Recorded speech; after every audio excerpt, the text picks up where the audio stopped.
What's up? Sometimes I feel like I live in the city of Atlantis. Anyways, New Orleans has always have New Orleans always had a complicated relationship with water. The city was built between river, lake, swamp, marsh, ambition, denial, culture, survival, engineering, and money. It is one of the most beautiful cities in America, but it is also one of the most physically vulnerable. And the scary part is not just hurricanes, it's not just the levees, it is not just a football field a day disappearing from the Louisiana coast. The deeper issue is sinking. The water is rising, the natural protection is disappearing, and people are still being sold property like the ground beneath them is guaranteed. That is the part I plan on discussing today because sometimes disaster does not arrive as one giant wave.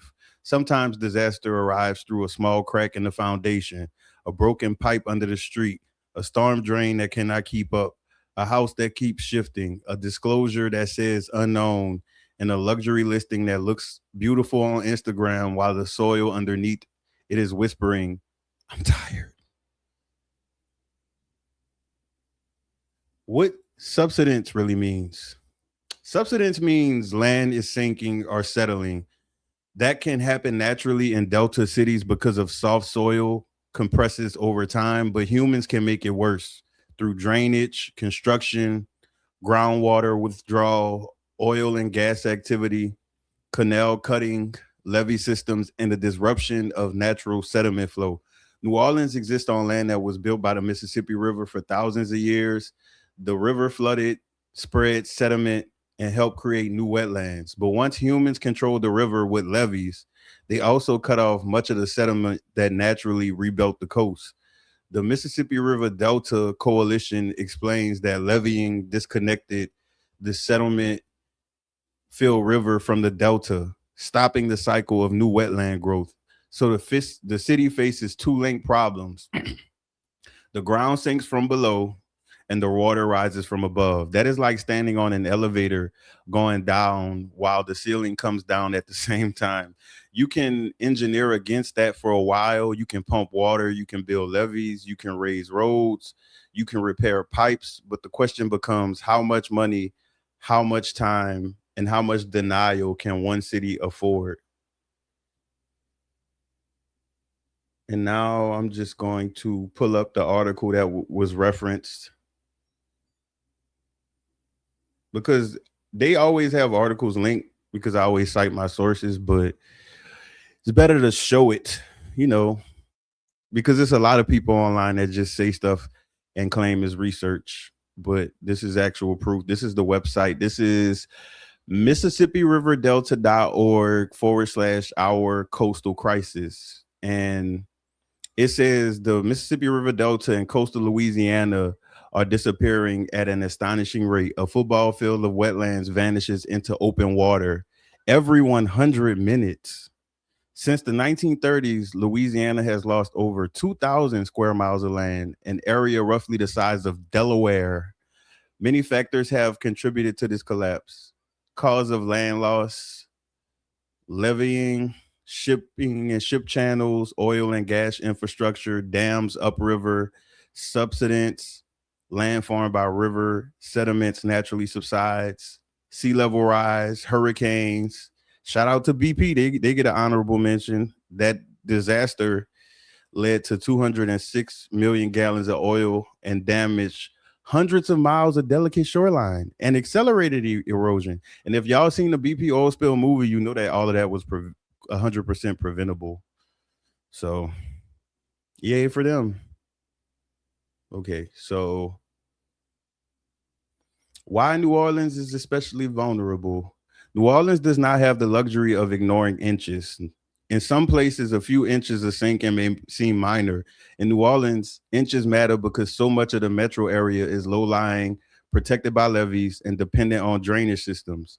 Nola Reddy describes subsidence as a major local hazard and notes that human changes to southeast Louisiana's hydrology, including canals, roads through wetlands, and controlling the Mississippi River, have now reduced the settlement supply that would normally help offset land loss. That means the city is fighting a math problem. If the land is sinking, sea level is rising, wetlands are disappearing, and storms are growing more dangerous, then every year the margin for error gets thinner. It is not just will the levee hold, it becomes will the pumps work. Mind you, a lot of the equipment on the pumps is outdated from over 100 years ago. Will the power work? Mind you, a lot of the stuff on the grid is outdated from minimum 50 years ago. Will the pipes hold? We just had an instance where one pipe burst. They fixed that pipe and then another pipe burst. And then they fixed that and then three pipes burst at the same time because the whole infrastructure is outdated.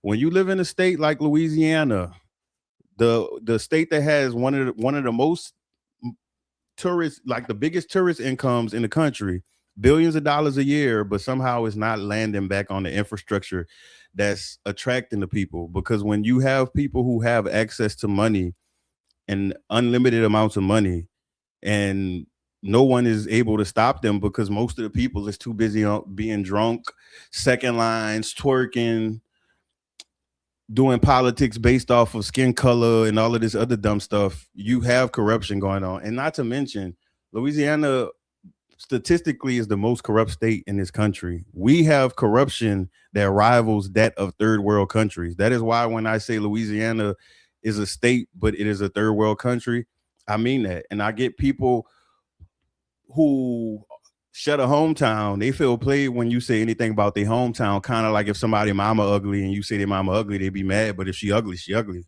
So that's how Louisiana is. And will the street drain? Will the foundation stay stable? Will the insurance remain affordable? Insurance is also increasing, and there's no legislation stopping that. Will the buyer understand what they're buying? This is the real danger. Not to mention, they had multiple lawsuits from Hurricane Ida where the insurance company was not wanting to pay out people. And I worked offshore. The ship was at the dock in Louisiana when Ida hit. Ida hit as a 5. Like the wind scales on the ship recorded 200 plus miles per hour winds. That was a 5.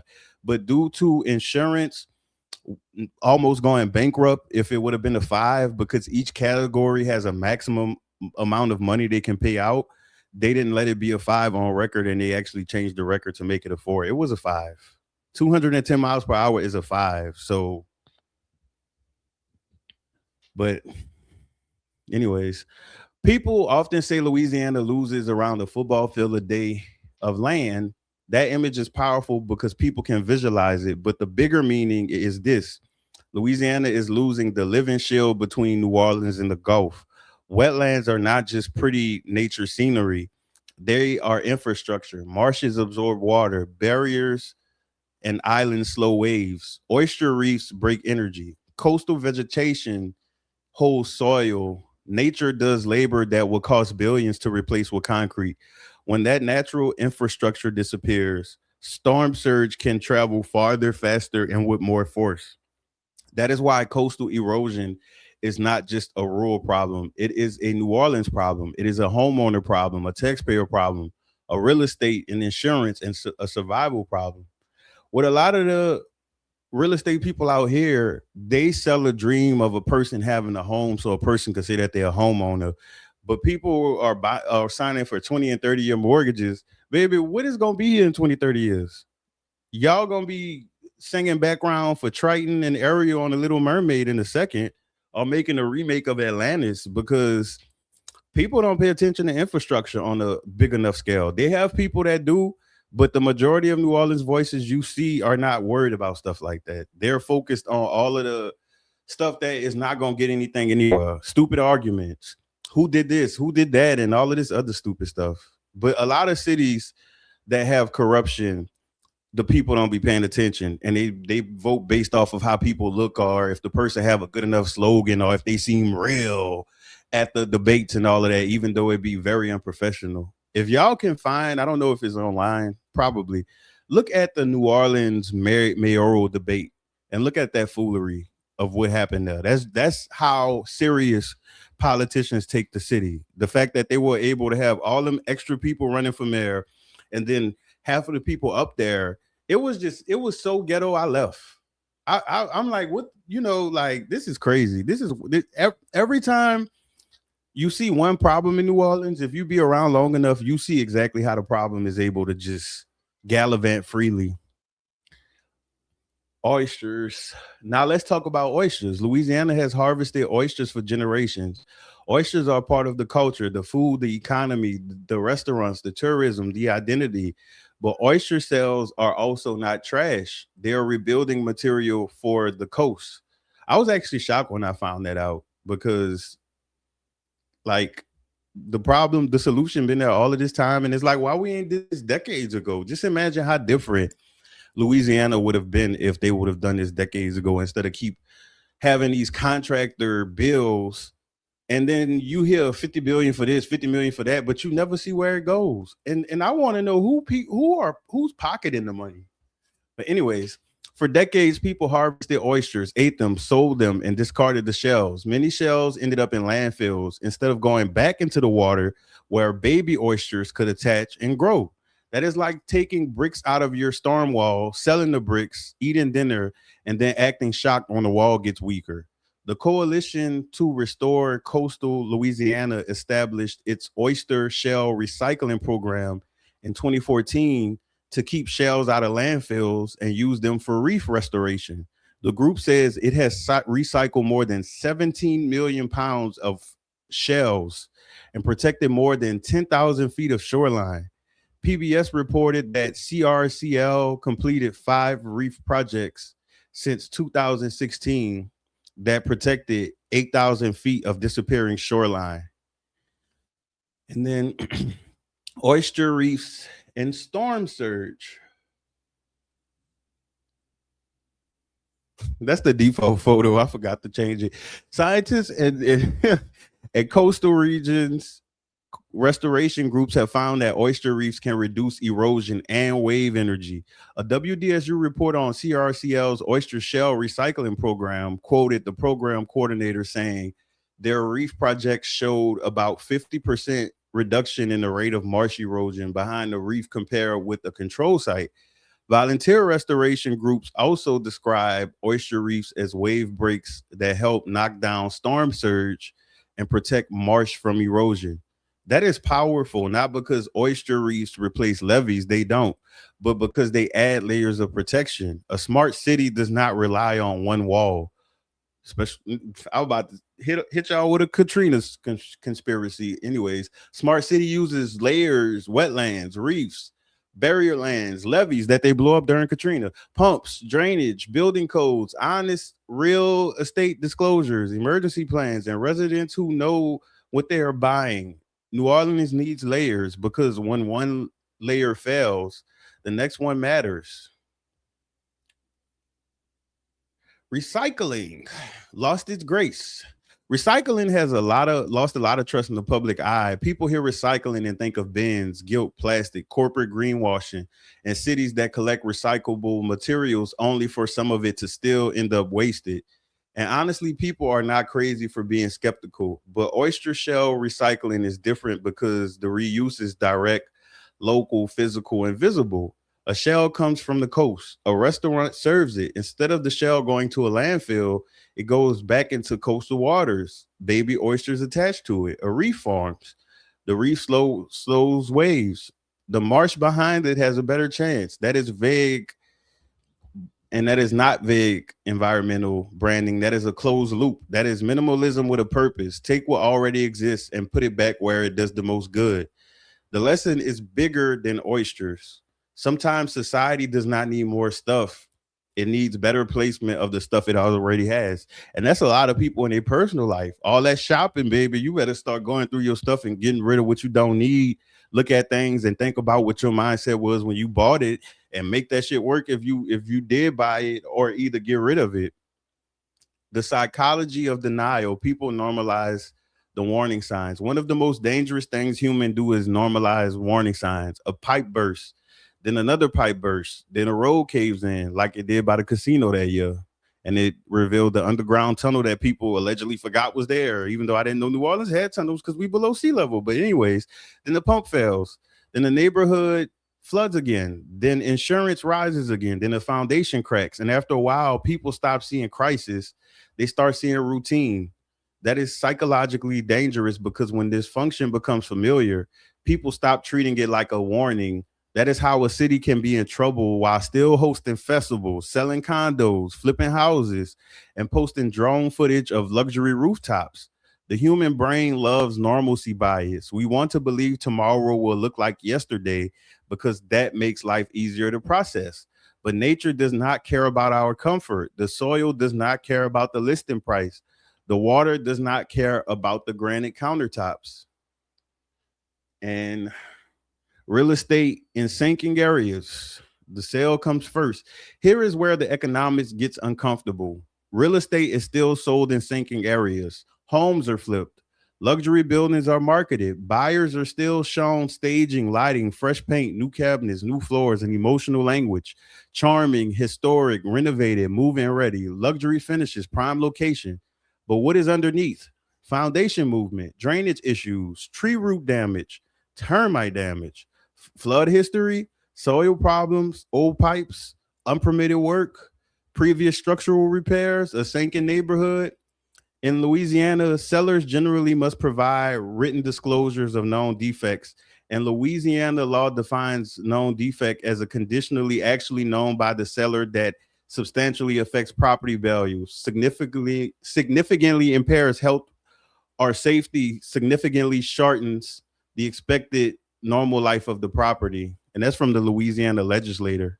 That's actually a law, residential property disclosure. And many people do not know that. So people who buy homes from scammers, they think that because they signed the contract, that is over, but it's actually not. Because if those people hit stuff like like I mentioned in previous videos, there are currently multiple different scams under different names because it's people with LLCs making fake websites and fake companies, and they're selling flipped homes that were foreclosed. But what they're doing is they're showing you the home when they first buy it to do the compare and contrast trick where you see a raggedy house and the next time you see it, they replace the floor, they probably replace the cabinets and painted over everything else. Nothing else is replaced. They painted over it. And the average person, because they target people with bad credit, the average person is going to be so wowed by, oh my God, a digital ceiling fan and the bathroom have Bluetooth speakers and the mirror can fog itself. But then you don't realize that they didn't change the hot water heater, that the roof actually is painted, it's not new roof tiles. And what ends up happening is the person gives you the runaround after the contract is signed because they rolling dice that, okay, this person has bad credit, they probably ignorant. And that works in 80% of the cases for the people, because the people who end up getting got, instead of them actually going to the people they need to go to, they're not aware of the people they need to go to. Because when they bought the house, they didn't do due diligence. The person manipulated them into thinking, I'm the one-stop shop, trust me. And they took that and ran with it. And I mean, it's just something that keeps happening and all of that. I'm trying to help out. You know, I'm talking about this, but I actually reported one of the people I'm aware of, one of the people that's taking advantage of people in impoverished neighborhoods. I reported them to a few people. So I'm doing my part, but the people got to stop believing everything. Like, dear God, a home, hundreds of thousands of dollars of debt for 30 years. Like, anyways. So the Louisiana property disclosure document also states that sellers are legally required to make a written disclosure of known defects subject to exemptions. So, but here is the problem. Disclosure depends heavily on what is known, what is documented, what is asked, what is inspected, and what someone is willing to admit. That leaves room for ignorance. And sometimes ignorance is innocent. Other times ignorance is strategic. The BBL flip when a house gets a pretty body and sick organs. Some fixer up flips are honest. They take damaged homes and improve them responsibly. But some flips are cosmetic surgery on a sick structure. The house gets new floors, new paint, lights, countertops, trendy cabinets, and a camera-ready interior, but underneath, the foundation is still shifting. The plumbing is still tired. The tree roots are still attacking. The drainage is still poor. The roof is still questionable. The electrical is still outdated. The soil is still moving. That is what I call the BBL flip. Everything looks lifted, polished, and reshaped on the future, but the deeper health problems are still untreated. That is how buyers end up with a money pit. They thought they bought luxury, they bought deferred maintenance wearing makeup. And then trees, foundations, and the beauty trap. Trees are beautiful. They give shade, character, cooling, and life. But in a place with older homes, soft soil, clay movement, poor drainage, and shallow foundations, trees can also be and can also contribute to foundation stress. Roots can interfere with plumbing. Soil moisture changes can make foundations move. Large trees too close to home can create expensive long term problems. This is not a cut down all trees argument. It is a respect the foundation between the trees, soil, water, and structures argument. A buyer should ask, how close are mature trees to the foundation? They, if you have a scammer, they're going to lie about all of this. The first thing you could do is trust your intuition. The second thing you can do is don't buy a house out here. Are there root barriers? Has the sewer line been scoped? Are there cracks? Are doors sticking? Are floors slopping? Is there water pooling near the slab or piers? Has a structural engineer looked at it? Because beauty can distract from risk, and in real estate, distraction can be expensive. Miami is a warning, not a flex. This is not just a New Orleans conversation. Miami is facing its own version of the problem. Sea levels rise, porous limestone, high-rise development, drainage limits, coastal flooding, and subsidence occur concerns. A University of Miami study found subsidence hotspots affecting high-rise buildings along the Miami area coastline, including 35 buildings from Miami Beach to Sunny Isles. The study reported sinking between 2016 and 2023, with some buildings sinking up to 3 inches. That's hundreds of thousands of tons of buildings sinking. That is dangerous. That matters because people often associate Miami luxury real estate with success, wealth, ocean views, and status, but luxury does not cancel physics. A marble lobby does not stop subsidence. A concierge desk does not negotiate with sea level rise. A 30 million unit does not mean the ground is stable. Miami and New Orleans are different cities with different geology, but they share a similar warning. Coastal prestige, coastal prestige can hide coastal risk. And my favorite, luxury is not a price point. Luxury is a story. It tells people you made it. You deserve this. This proves your status. This separates you from ordinary people. This is security. This is success. But luxury can be used to make people ignore risk. That is true with cars, clothes, vacations, and especially homes. And housing, luxury language can make people overspend because it activates identity. The buyer is not just buying walls and a roof. They are buying a version of themselves. That is where psychology and economics meet. The seller wants the highest price. The buyer wants the dream. The agent wants the commission. The lender wants the loan. The insurer wants prices the risk. The contractor may inherit the mess. The city inherits the infrastructure burden. Everybody is making a decision, but the buyer may be the one left holding the money pit. Philosophy ownership without awareness is a trap. There is a philosophical question underneath all of this. Do you really own something if you do not understand what can destroy it? Now I'll say that again. Do you really own something if you do not understand what can destroy it? A house is not just a house. A house is not a home if no one can live there because the bitch underwater.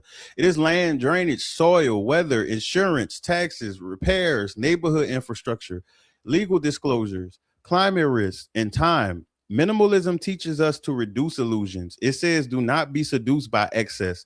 Pay attention to what is essential. And with housing, the essentials are not the backsplash and the stage furniture. The essentials are foundation, roof, drainage, plumbing, electrical, flood risks, soil, insurance, elevation, maintenance history, long-term affordability. If those are weak, The luxury is decoration on top of danger.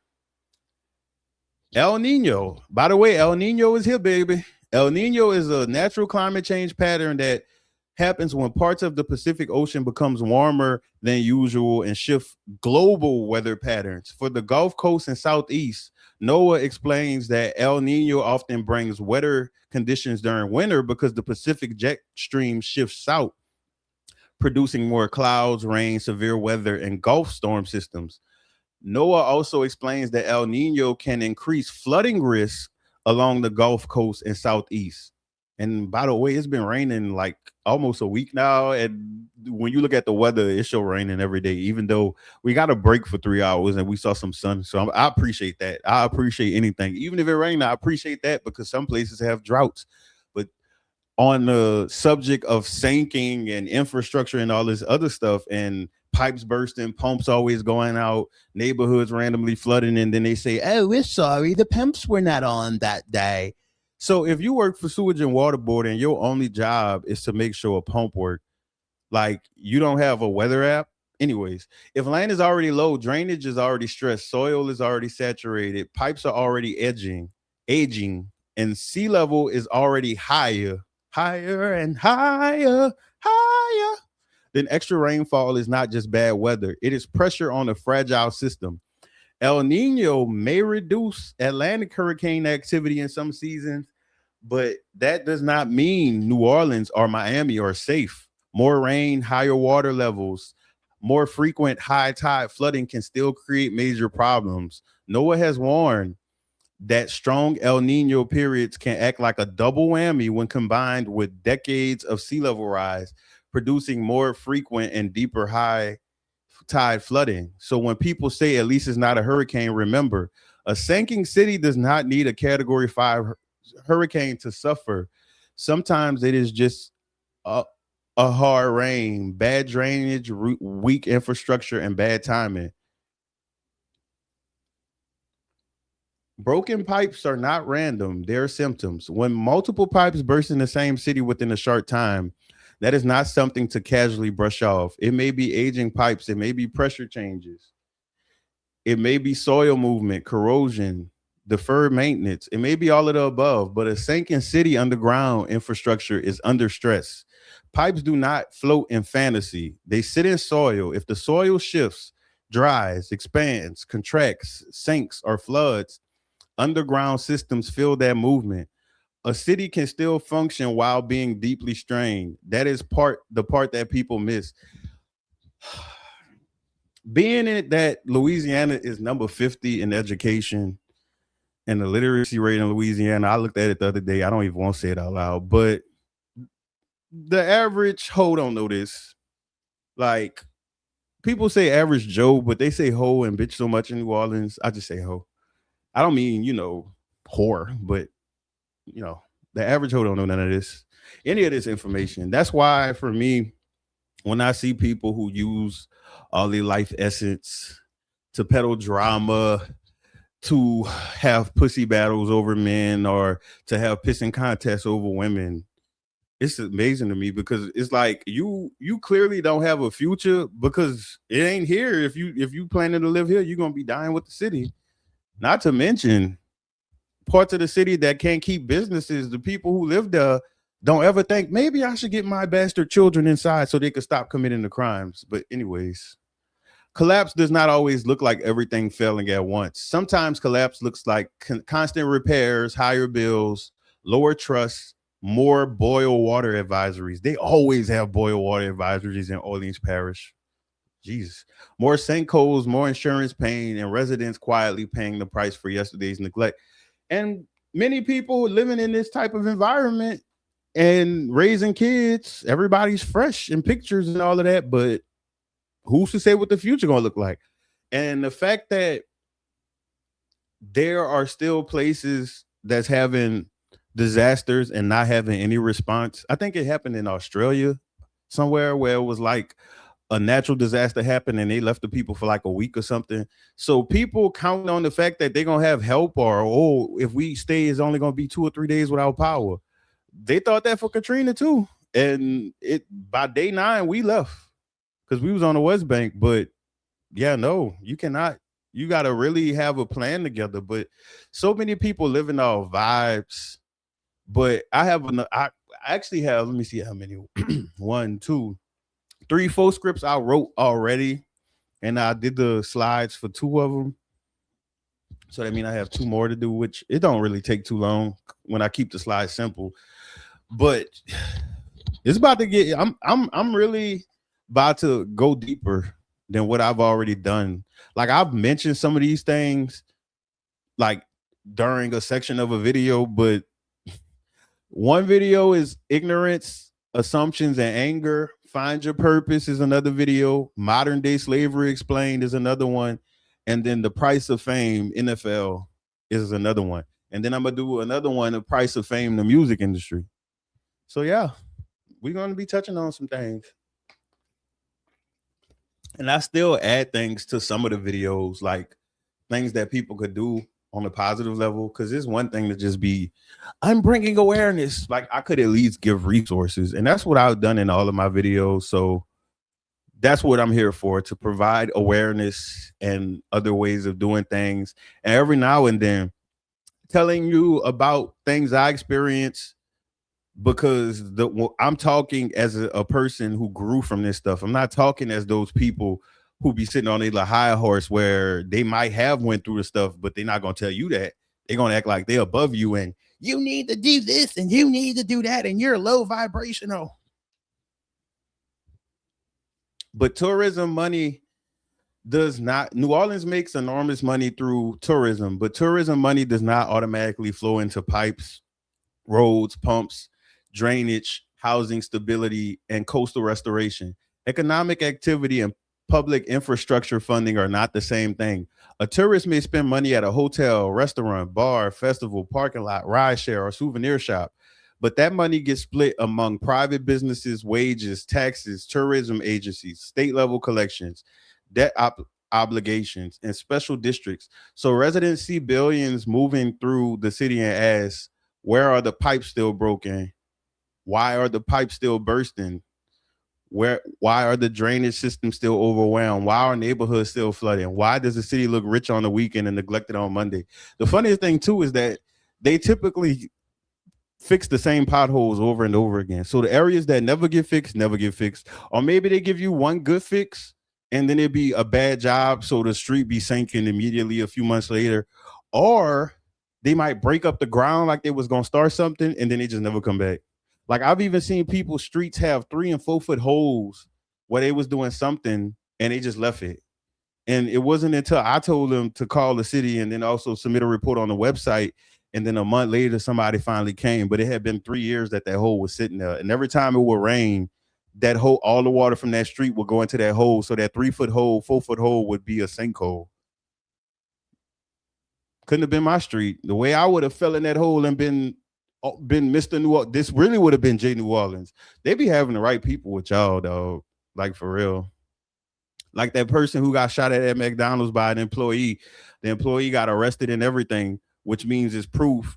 And that's actually a civil suit against McDonald's. They ask a friend of a friend to ask me for an attorney number. Do all that. Tell your attorney I'm going to call. Never call. But still going to be broke. Still got to scrape at a low paying job. That's why I don't have sympathy for broke motherfuckers. Anyways, so the moral problem, selling the dream while ignoring the risk. The moral issue is not just that cities are sinking. The moral issue is that people are still being sold dreams without being fully equipped to understand the risk. A buyer may see fresh paint, new floors, quartz counter, a nice porch, a trendy neighborhood, a good interest rate. They don't be learning about interest rates. I be being too generous in these scripts and then changing my mind while I'm reading it. A smooth talking agent and a list that says renovated, but they may not fully understand flood elevation, soil movement. A lot of people don't even realize certain parts of New Orleans have cancerous soil. So people is up here buying houses that they're not going to be able to sell again. But anyways, foundation repair history, because they had a few landfills that they used to have in New Orleans that they was dumping toxic chemicals. Allegedly, some parts of the Ninth Ward are affected by that cancerous soil. And the whole New Orleans area and some of the surrounding areas is considered Cancer Alley. That's public knowledge too. Anyways, tree root impact, insurance increases, subsidence maps, nearby infrastructure failures, or whether the renovation was cosmetic. That is where the sale becomes dangerous. Not every seller is dishonest. Not every realtor is janky. But when you are in a city where the political people have continuously shown corruption, you are in danger, because that means that other people at lower levels will be more inclined to do fraud on their own, because they're looking at the mayor and all these different people stealing from y'all and twerking with y'all and having fish fries for elections and all of this other stupid stuff that small-minded people feel connected to the people for. And they saying, oh, these people stupid, let me start selling them some broke houses, let me get some cars from the auction for $1,000 and make them lease it for $10,000 for 8 years with a 150% interest rate. And even if they don't pay the car note off in 8 years, as long as they pay me over $1,000, I've already made my money back. Then if they living above their means, like they tend to do, if they got to come to a shade tree car lot, let me take their car and then resell it again to somebody else. And the 5 different people get repo from the same car, and that same car that made that one person $40,000 when they only paid $1,000 for it.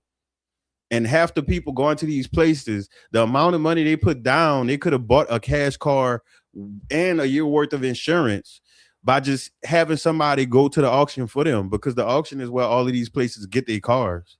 That's where the cars go to when they get repoed. That's where the cars go to when they can't sell them at the dealership.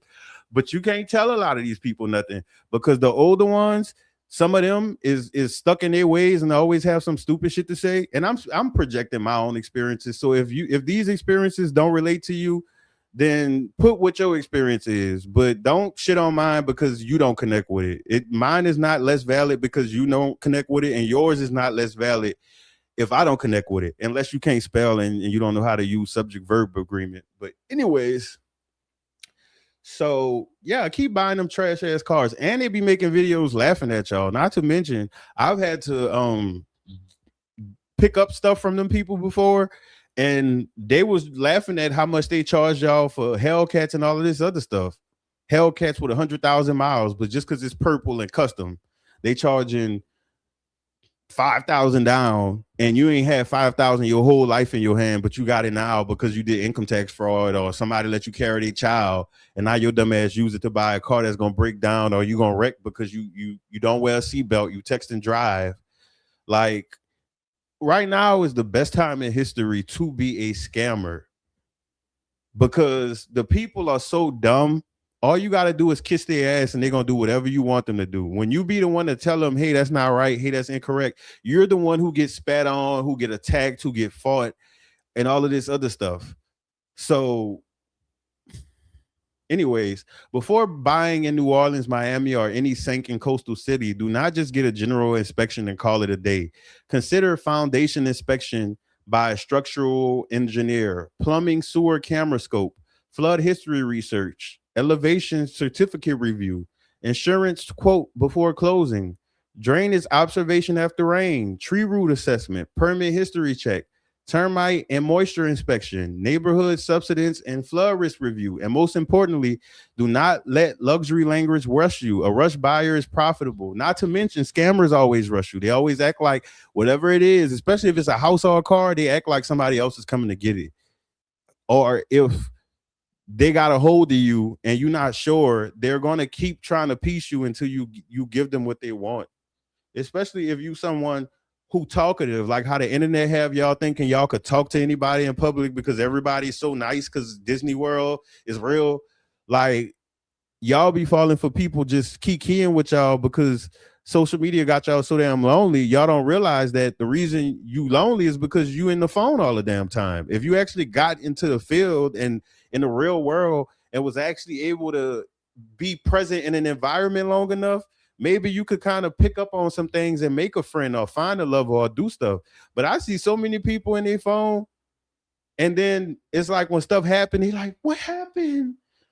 Like, that shit bad. Wait till them grids start going down. Y'all gonna lose y'all mind. I'm trying to tell y'all in a nice way without even putting fear in people. But you bitches need to put y'all phone down, because you're gonna have a day where it's gonna abruptly go abrupt, and it's gonna be a while. So have fun with being addicted to a cell phone, because when the shit go down, y'all gonna crash the fuck out, and it's gonna be good for you. Because y'all make fun of everybody else with addiction. Y'all think that shit cute with AB and Dean, and then trying to give Dean a gold star. Like, if taking an alcoholic and further putting them in alcoholic environments while on camera is a good deed because he getting money, the nigga need rehab. And that's the problem with y'all. Y'all don't know how serious addiction really is. Just like people who may have food addiction and their weight is from food addiction. Y'all say stupid shit like just put the food down. Y'all don't know what addiction is. And y'all probably have y'all own addiction. Like, it's so crazy to me. Or y'all mama probably be a fat bitch. And y'all up here harassing people. Like, if them people want to be wherever way they want to be, leave people alone. Continue supporting all of them people that's teaching y'all how to be alcoholics, how to be baby daddies, how to be failures. Y'all letting niggas like Boosie, who let grown women play with little boys, tell y'all what to do. Y'all act like y'all mad at Charleston Rolling Eye White, but y'all comment under everything he do, so much so to where he's booked everywhere because of the hate that y'all give him. Because hate is not love, and hate is the same online. Attention is attention. If you trending, you trending. It don't matter what for. And it seems like people just brain. Anyways, this don't have nothing to do with any of this. Anyways, residents should be able to trace infrastructure promises to infrastructure results, not vague announcements, not ribbon cuttings, not funding secure press releases, actual answers. How much money was allocated? Which agency received it? Which contractor got paid? What was completed? What failed? What is delayed? What is over budget? Which neighborhoods are prioritized? Who audits it? Where can residents see the update? Cities facing climate risk cannot afford mystery money. Transparency is not a luxury. Transparency is flood protection.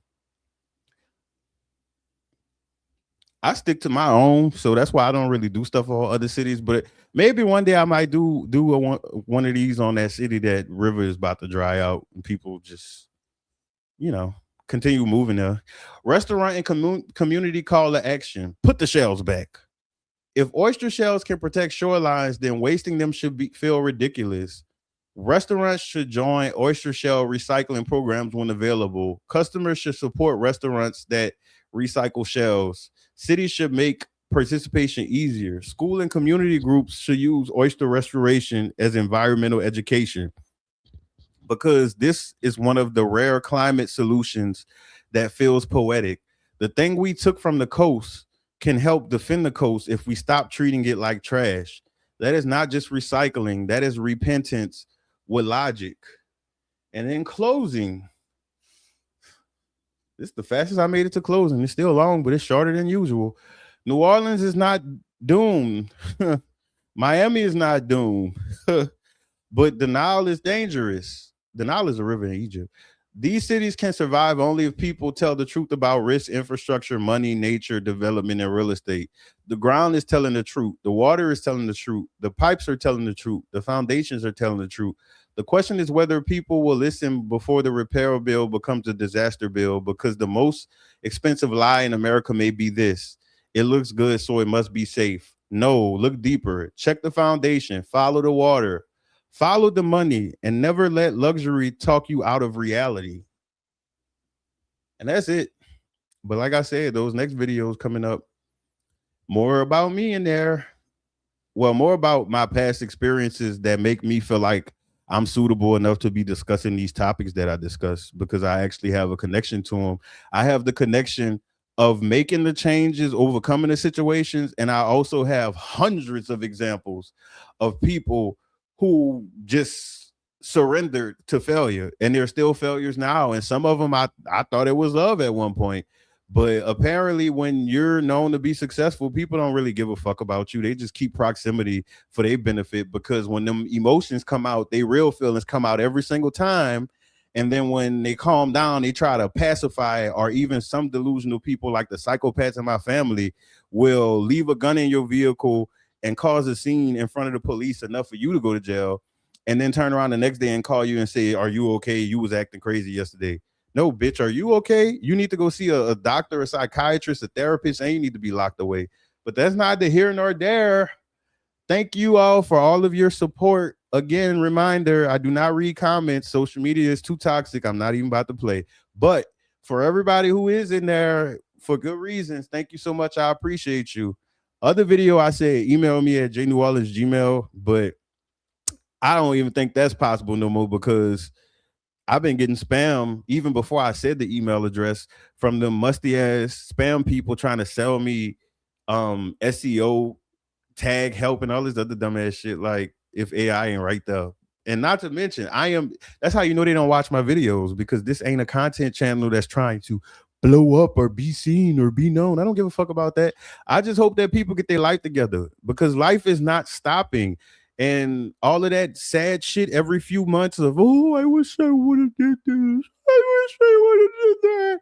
Or letting them miserable assholes keep having you in the same boat with them because you trying to be a good friend. Even if you're mowing your paw miserable, leave them hoes alone. This is your life to live. You gonna realize it when all these people are dead that really each person's life is meant for that person to live. All of this group shit, them people in groups who try to force groups on people be people that benefit from the group dynamic. You don't ever see independent people who actually win in trying to force groups together. It's always weird people who have motives, who try to play triangulation amongst people, or people who try to purposely hang around people who they doing better than so they little boy or little girl them. But I hope y'all smile, even if you felt like your day was bad. But first of all, if you feel like your day was bad, compare it to what you think a good day is. But anyways, yeah. Yeah.